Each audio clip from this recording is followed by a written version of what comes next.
Hello everyone, আমরা দুজনে মিলে যাচ্ছিলাম মেডিকেরি। আর এখানে বাড়িগুলো বেশিরভাগ দেখেছি যে টালির বাড়ি, আর দুই দিকে রয়েছে উঁচু উঁচু পাহাড়, আর সেই পাহাড়ের গায়ে রয়েছে কফি প্ল্যান্টেশন। আমরা বেরিয়েছিলাম বাড়ি থেকে সকাল 7:10-এ, আর এখন বাজে বিকেল 4:30। এখনও অবধি আমরা আমাদের হোমস্টেতে পৌঁছাতে পারিনি। আমরা ঠিক করেছিলাম যাওয়ার পথে যে জিনিসগুলো পড়বে সেগুলো দেখে রেখে তারপর আমরা হোমস্টেতে যাব। তো এর আগে আমরা ওয়াটারফল আর মনেস্ট্রি দেখে তারপর এখানে আসি। এই জায়গাটার নাম হচ্ছে রাজা স্টপ। জায়গাটা ভীষণ সুন্দর, তোমরা দেখো তাহলেই বুঝতে পারবে।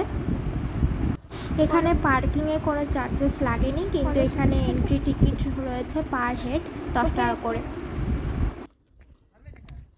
10 টাকা করে টিকিট।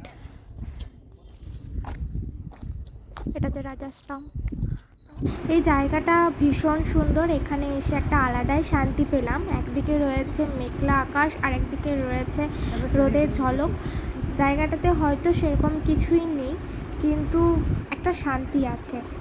চারিদিকটা সবুজে ঘেরা, খুব সুন্দর হাওয়া এবং পাহাড়ের ওপর থেকে পুরো নিচের ভিউ সত্যিই খুব সুন্দর। রাজা স্টপ আবার কি হয়?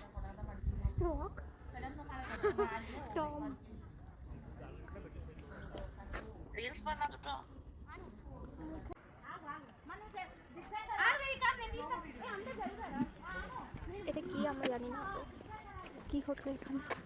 এত পাহাড়ে উপরে উঠে রাজা কি করতো? হাওয়া খেতে আসতো। দেখো, আগেকার দিনে রাজারা কিন্তু বেছে বেছে ভালো জায়গাগুলোকে কিন্তু সিলেক্ট করেছেন নিজেদের মনোরঞ্জনের জন্য, থাকার জন্য।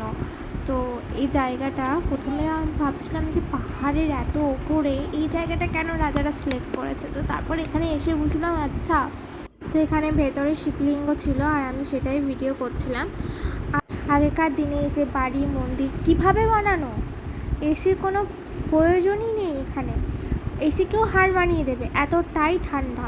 আমরা যে সকাল থেকে স্নান করিনি, সকাল থেকে বেরিয়েছি, এতটা জার্নি করেছি, তো সেটা আর ফিল হচ্ছে না। এখানে এসে বেসিক্যালি এই জায়গাটায় এসে আমরা নিজেদেরকে একদম ফ্রেশ ফিল করছি। এই জায়গাটা এতটা ঠান্ডা, নিজেদের যে গা হাত পায়ে ব্যথা, সারাদিন স্নান না করা সব ভুলে গেছি। বিশ্বাস করো, খুব আরাম পেয়েছি। এর পরের ভিডিওগুলোতেও তোমাদের সাথে আরও সুন্দর সুন্দর জায়গা এবং ভিউ শেয়ার করব।